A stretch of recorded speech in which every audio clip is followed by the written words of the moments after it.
I'm Bradley Berg, social media editor of the Alkan Society, and I'm honored today to be joined by the current president of the Alkan Society, Australian pianist Stephanie McCallum, who has recorded Alkan on at least 9, 10, maybe more solo and duo albums over the last 3 decades plus, and really has changed the landscape of Alkan appreciation and also access to his music over the years. Stephanie, thanks so much for joining me. Thanks, Bradley. That's a very generous introduction. Well, in truth, really, you're up there for having done some of the most work in this field out of so many other pianists. And I was thinking, pianists who tend to record Arkan tend not to do so just casually, right? They often become in some way linked to his music over the span of their careers. It's kind of this badge of distinction in a way. Oh, you play Alkan, okay. And you've certainly distinguished yourself, and you've played a lot of other music, and yet his music has formed a significant influence throughout your recording career. Was there like an early period of discovery where you realized you wanted to champion this music, or was it more of a gradual thing? No, it was very early, and in fact, very much related to my two very different teachers. I was studying with Gordon Watson, who you may not know, but he was a larger than life figure. He spent a large part of his career in London, and at that time, I think he met Ronald Smith, but they were not close. But he did a number of broadcasts, including, I think, the Alkan Overture. He himself studied with Agon Patry, so you can see there's a kind of little dynasty happening there. And he just was very interested in Alkan. Anyway, by chance, I'm studying with Gordon, and Ronald Smith is coming out to Sydney. And so Gordon says, "Oh, Stephanie, what you got to do is learn a piece of Alkan. It'll just blow his mind. He won't think anyone out here has learned Alkan." So I learned Le Bas au Chant, and found it absolutely fascinating little piece, and played it to Ronald. And of course, we formed quite a strong bond over that. And the next thing I decided to tackle was Le Festin d'Aesop. And again, I think by the time I'd learned it, Ronald was out in Sydney again, so I was able to have lessons with him on that. So yeah, that was a good start. They're very good pieces, and I think they're so interesting technically. They expand your abilities. They're real studies. So as you play them, you not only get musical satisfaction of this extraordinary, different musical mind, but you get a fantastic development of all the little corners and recesses of your technique that you could possibly want. It gives you, Ronald always used to say, what you want to do when you're practicing is make everything harder so that when you actually play the thing, it feels easy. And you should never perform a piece unless it feels easy. And I think that's a very good thing from the point of view of not getting obsessed about the technical aspects of pieces.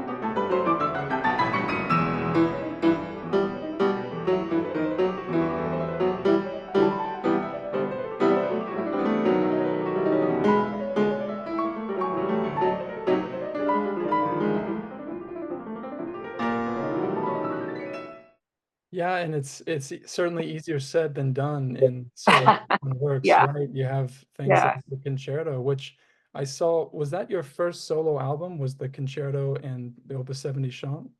true. Yeah, Yeah. yeah. Which that's Um, again not a very casual decision to have your debut album be that piece, especially in 1992, right?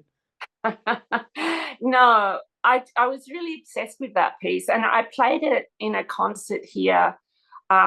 We had a big sort of. I had just come back from England to Sydney in the 80s, and we had a big celebration in 1988 for.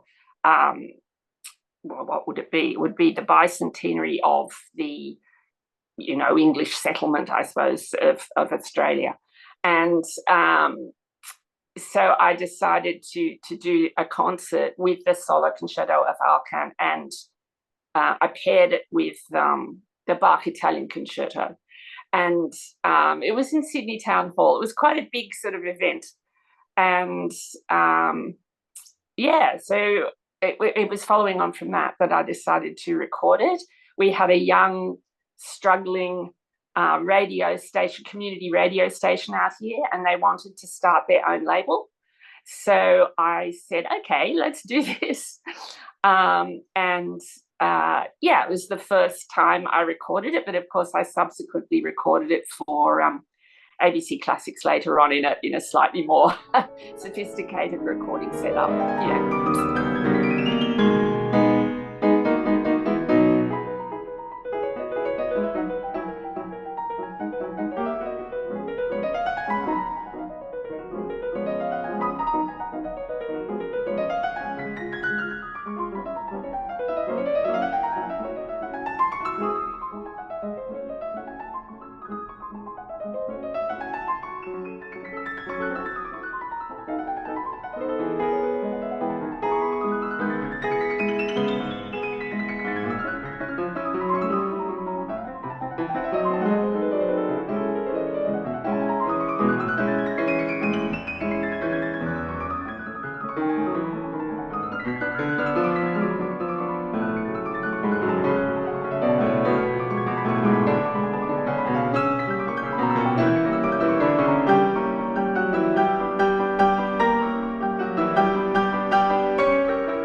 And I'm curious what people thought of this music back then. It's still not super well known around the pianistic world, but certainly these days more well known than 30 years ago. What were some of the reactions you got of playing this mammoth concerto back then?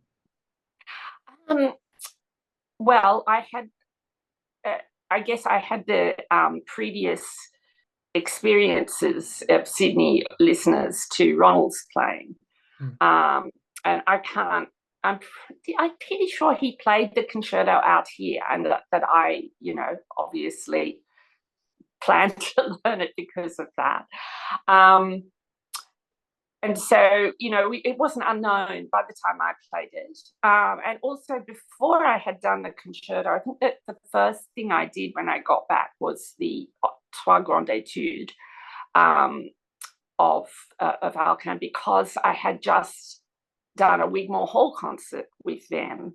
So I think people were much more amazed in a funny way by the Trois Grandes Etudes and this, extraordinary business of the separate hand playing and all of that. It is more kind of weird, I guess. Whereas the concerto is, despite its huge length, it draws people in. It's completely involving. It's a great work, and people are left with that impression that they've heard something, quite significant, I think. I went to a performance the other week of Ravel's Left Hand Concerto, I, and it struck me that because he played an encore after the pianist played an encore afterwards, and it struck me that, well, your right hand is totally cold after that. So you can't. Did you have that problem when you're playing the Tocco Etude? You have, what is well, it, I'll 20 tell minutes in you, the left hand, 20 minutes in the right, and then together? one of the big problems, well, not a big problem, but one of the problems I noticed when I was playing, because I've played those around the suburbs a bit in England, was you'd sit there playing with your left hand, your right hand was on your lap, right?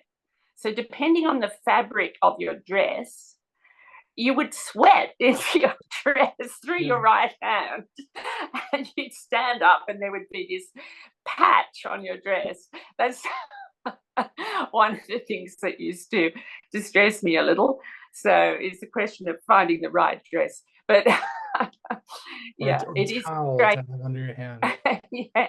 it's a strange physical experience. And then, of course, um, doing the uh, hands together, is quite an interesting thing to do when your left hand has been resting for 20 minutes. So, So over the years, and I think largely throughout the 90s, you tackled the major and minor key etudes in their entirety. This was also around the time Jack Gibbons did his marathon performance of all the minor key etudes. Laurent Martin did a lot of recordings on Naxos. So there was another kind of wave, another kind of revival of yeah, Alkan music throughout the 90s. Did you feel like there was a lot of momentum gaining around recognition of this music around then?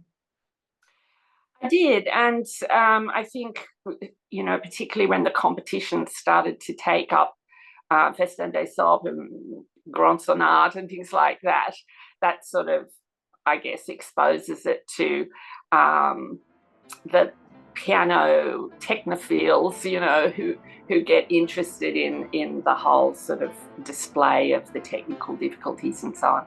I must say, it's not, other than for the development of my actual own playing, it's not really been something that's been a big issue for me. Like, to me, what's interesting about Alkan is not the technical difficulty, it's his kind of intensity of personality. It's a very barbed personality, and he has this obsessive quality, which I find quite attractive. And interestingly, my son is a pure mathematician, and I've always felt a very strong connection between how my son thinks about things and how he runs his life with Alkan. And I think they're quite similar. And I suppose these days you'd probably say there was an element of the Asperger syndrome or the spectrum, autistic spectrum, or whatever it is. But it certainly seems to have an affinity with musical and mathematical thought, and the creativity that the weird creativity, the sort of explosive creativity that is connected with that sort of work, usually in a person's early adulthood, sort of 20s to 30s, I guess. Yeah, it's interesting you mentioned that because I think it's the technique, the technical feats that do draw in, especially a lot of younger pianists. They seem to be obsessed with the idea of tackling the concerto, for instance, or many of the etudes. But people stick around for Akon, the personality that is so distinct and so strange in many ways, like you describe. And I think of works like the Song of the Mad Woman or Yeah. Prelude being one of those good examples of something that is not in it's not about the technique necessarily. It's Oh, about no. the expression, and it's Yeah. such a unique one. And this is one that you've played not just on any piano, but I believe it was the 1853 Erard. Yeah, now I'm just trying to think what the work was that made me really think I've got to find an Erard. I think it was the symphony. I played the symphony a fair bit, and the start of the symphony can sound awfully blobby on a on a modern piano, and it's very hard to get it sort of clean and clear, which I'm sure is what Alkan intended. And so, anyway, at a certain point, I decided I really have to get acquainted with the with the Erards, because there's so much writing. Well, I mean, the Song of the Mad Woman on the Seashore is the same. There's so much writing in the low part of the piano, very big, thick chords, which on a modern piano, you know, you've got to go out of your way to voice them in a kind of really exaggerated way, and half pedal and all sorts of things. When you do it on an Erard, you don't have to do this. The piano just speaks. It's clearly the music is written for this straight strung quality, where you get a sort of a more individual sound from each register of the piano. It's less blended, less homogeneous, and particularly you can make quite a lot of interesting stuff happen down in the bass and still get absolute clarity up the top, the very top, sweetness and clarity that sort of comes through in a very orchestral way. And so it just, yeah, makes all of those, particularly the minor key studies where you have this intention to create orchestral sound on the piano as a feature, it's very revealing as to why he wrote the way he did.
But what you're saying, I think, is very interesting, that there are things that aren't possible on today's piano.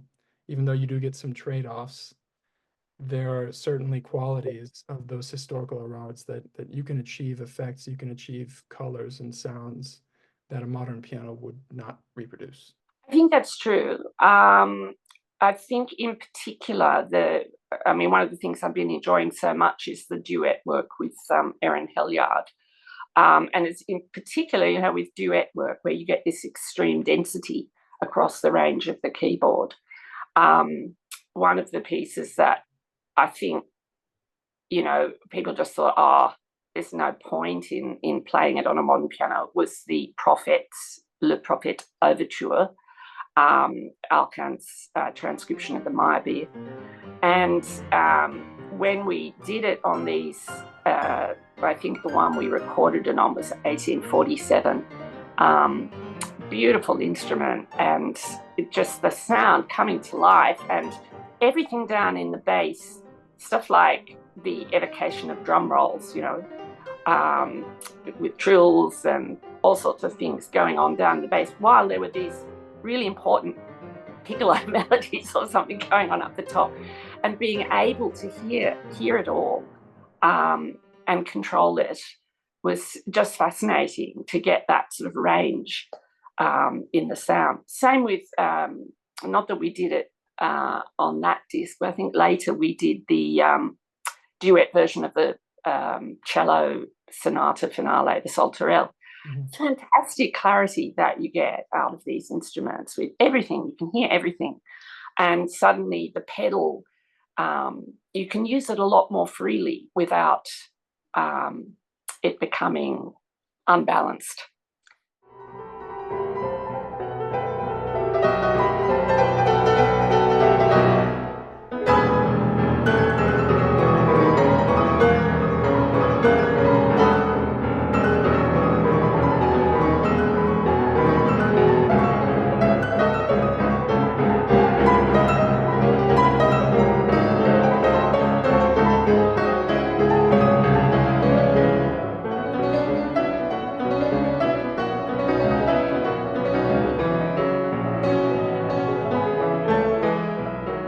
you see so many long pedal markings in music of this period, and so they make a lot more sense in that context.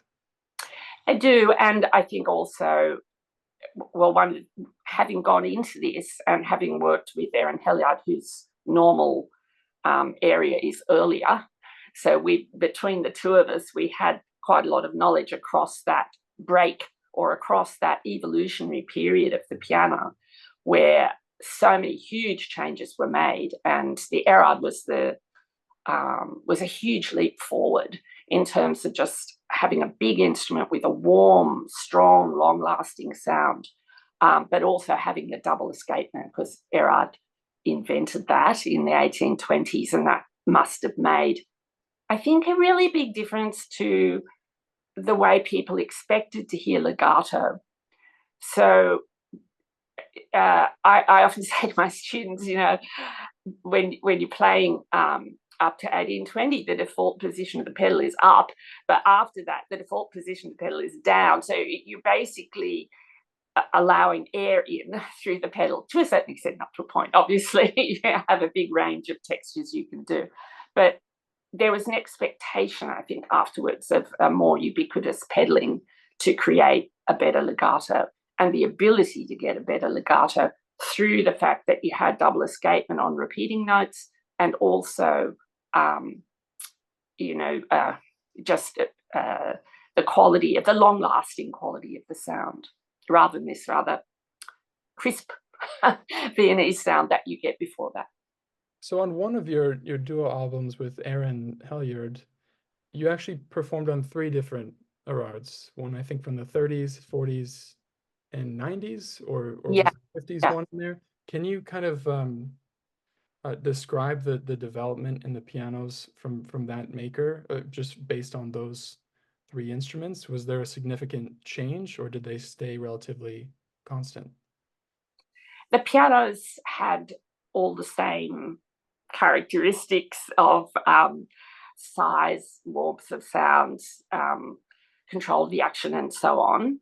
But they were all really, really different personalities as pianos. And I think that's what we sometimes miss. Era did have a factory, like it was, they were quite sort of, they weren't mass producing, but they were quite organized in that respect. But each piano is like a real individual. And I guess after, because they're so old and they've been refurbished or whatever, there's an element of the refurbisher, in this case, Fritz Janmaat, and how he brings them to life. And in fact, while we were there at this Maison Erard where he worked, he showed us one Erard that he'd adjusted the damping mechanism to be more like what it would have been in the period, and which is much less effective. So, in other words, the sound is quite reverberant and mixed. And, people wouldn't tolerate it these days. You couldn't record on an instrument like that these days. So I found that very interesting. So, yeah, even though these are refurbished old pianos, there's still that element of modification which comes from looking backwards. What we're doing now is kind of quaint, and we're looking at these instruments with modern eyes. And so for that reason, again, I'm not really all that interested in authenticity. What I'm interested in is variety and choice and colours and how it makes me feel when I play something. And just really, I mean, my first encounter with early instrument, very early copies, was a copy of a 1797 Walter instrument, which was too early for what I wanted to do, but it was the only thing that was available at the time. And I was playing Weber sonatas, Carl Maria von Weber sonatas. And I just thought, oh, this is totally unsuitable on a modern instrument because it sounds lumbering. It needs to be really much lighter, and it needs to go faster. So you need to have a shallower or lighter action. So I was trying them on this Walter. And that's when Erin, who was at that stage a young student, encountered me mucking around with these instruments. He was a harpsichordist. And yeah, we formed this interest in the variety of keyboards. And I ended up teaching Erin, even though he was on the harpsichord. And then later he was teaching me about Viennese Prell mechanic pianos, so like very different to modern pianos, sort of prior, I guess, like Beethoven type pianos, late Beethoven type pianos. Yeah, and I find it absolutely fascinating from all sorts of points of view, partly because as a teacher, you work with students who feel, oh, I can't control, this instrument that I'm playing. And it's very helpful as a teacher to put yourself in a similar position, to go back and find an instrument where I can't control it. And then you force yourself to respond to what you hear. And I find that a fantastic training as a teacher. I'm not sure that I'd recommend it necessarily to students, because I think learning one instrument at a time is enough. But just to force yourself to remember what it's like to have to react and respond and modify what you do. So there's that. And then, of course, the issue with the Alkan repertoire, hearing how it related so much to the instrument for which it was written, and certain instances where it just didn't work on a modern piano. So yeah, that period is such an interesting one from the point of view of the evolution of the piano. My favorite comparison there, I forget the author who made this comparison in a book about historical performance, but he compared Mozart's Viennese pianos to like a jet ski, whereas the modern piano is like a big, pontoon boat or a cruise ship or something. If you treat the old Viennese pianos as a big ship, you're gonna break it, right? It's Absolutely. the touch is so light, it's so nimble. But what you get out of these older instruments, you can make these zero turns like you can on a jet ski. You can maneuver, you have this agility on it, but it takes time to develop the lightness of and subtlety of touch there. Yeah, I think my analogy would be the difference between sort of poster colors and miniatures. And I think one of the wonderful things about playing on earlier instruments, including the eras to a certain extent, is that they focus on more and more detail. I did a recording of for Toccata, actually at Martin Anderson's suggestion, of music by Bowley. And I got really interested in it. And when I actually recorded it, I felt really exposed, as though, because it's quite simple music, it's quite transparent. And every note and its relationship to the next note was sort of on display. So it is the ultimate technique for me is, how do you shape a line? How do you make a piano sing? And how do you have a thought about a line and then make the piano create that thought? And, I just found that a fascinating exercise there. And I had fabulous recording people in the Netherlands. A guy called Brendan Heinz. And yeah, he took me to this studio to hear the results of it, and I remember feeling as though I had a spotlight on every single note. But it's terrific experience.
I did want to talk a little bit about your recordings of the all the collections of chants because this was the first, you're the first person to do so, to record all of them across two different albums, plus some additional pieces with Toccata Classics.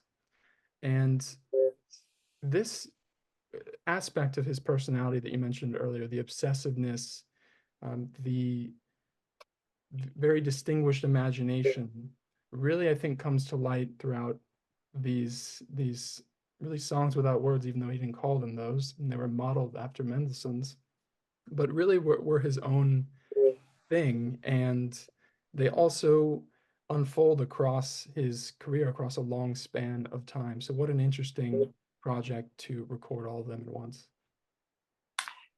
Yeah, and I guess a few years earlier, I'd recorded all the Beethoven bagatelles, which is a similar kind of project in a way. These small scale pieces, sort of across a long period of a person's life, and the way they change, and the way the personality sort of develops, I guess.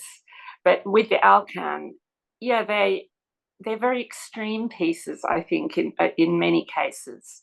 Um, and it was interesting to me because I started with the fifth book of Chants. I played that again at a Wigmore Hall recital, and no one had played it. It was a really unknown work, and just this idea of the recapitulation near before the barcarolle, where all the themes were tied together, is so fascinating as a sort of influential idea for later composers, and just the idea of tying a little group together so that it was more than the sum of its parts. So it was rather nice to have done that, and then go back to the earlier groups, and try to do the same thing in a way, to sort of see them as a set in each case.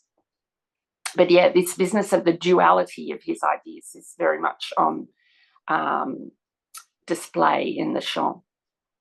The bravement and doucement, and Yes, all yes, so much imagination in mm, Heraclite and Democrite, yeah, and yeah, these contrasts, and all of them having the same key scheme as the. I remember being so fascinated by that, that they're all the same key scheme as Mendelssohn's first Songs Without Words set. That's again that yeah, obsessive personality. yeah, What can do it? completely kind of just pattern oriented, Yeah. uh, and just get satisfaction from repeating the It's pattern. like a challenge, right? Like I'm just gonna keep Yeah, doing yeah, this and keep ringing the same, well, ringing new things out of the same set of materials in a sense.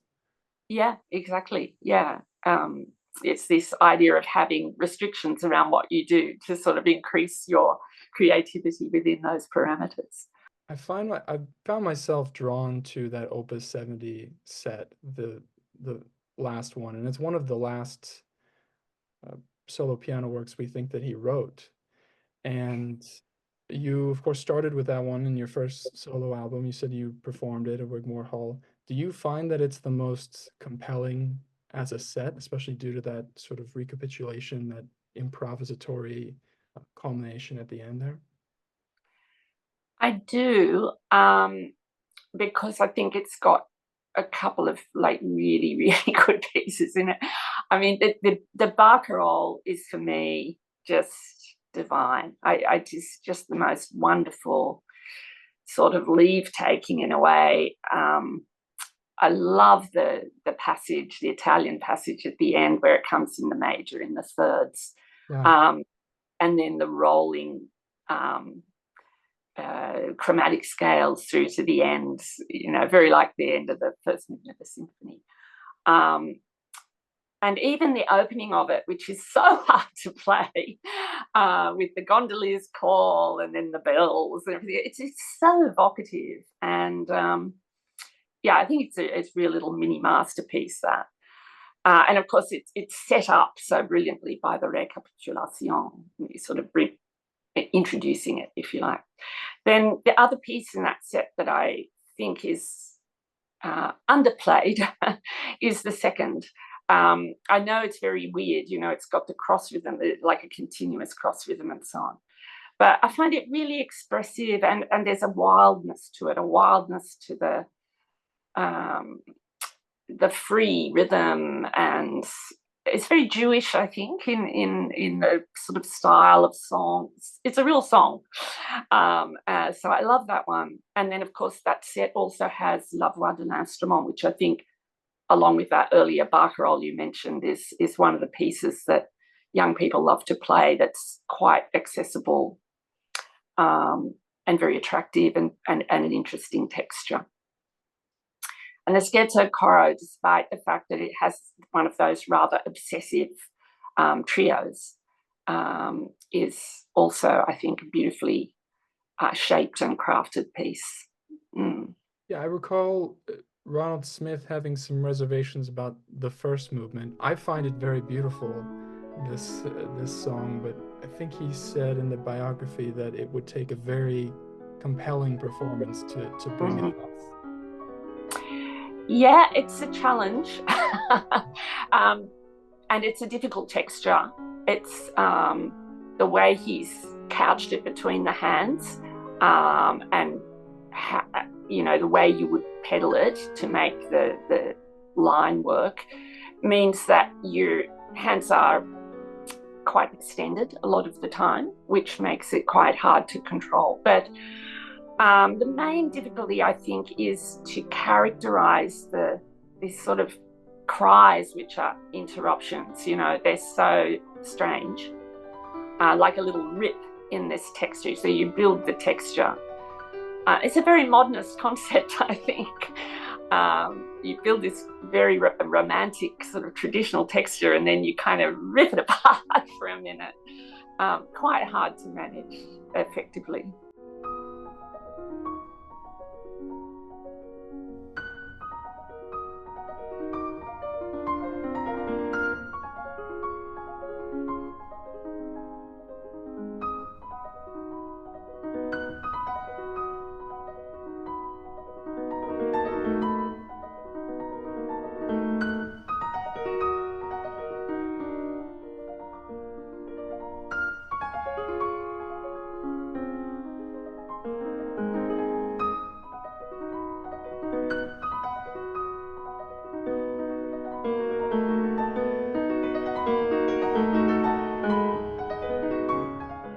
And talk about being in this exposed texture, right? The first and the last movements, especially. There's nothing else there.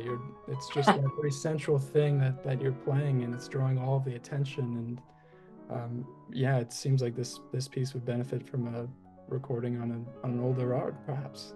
I think you're right. I was just going to say, that piece, it's just suddenly occurred to me, that piece particularly would be much easier on an Erard, because a lot of the problem is projecting these very high notes through a density of pedal texture, which gets, quite clogged on a modern piano.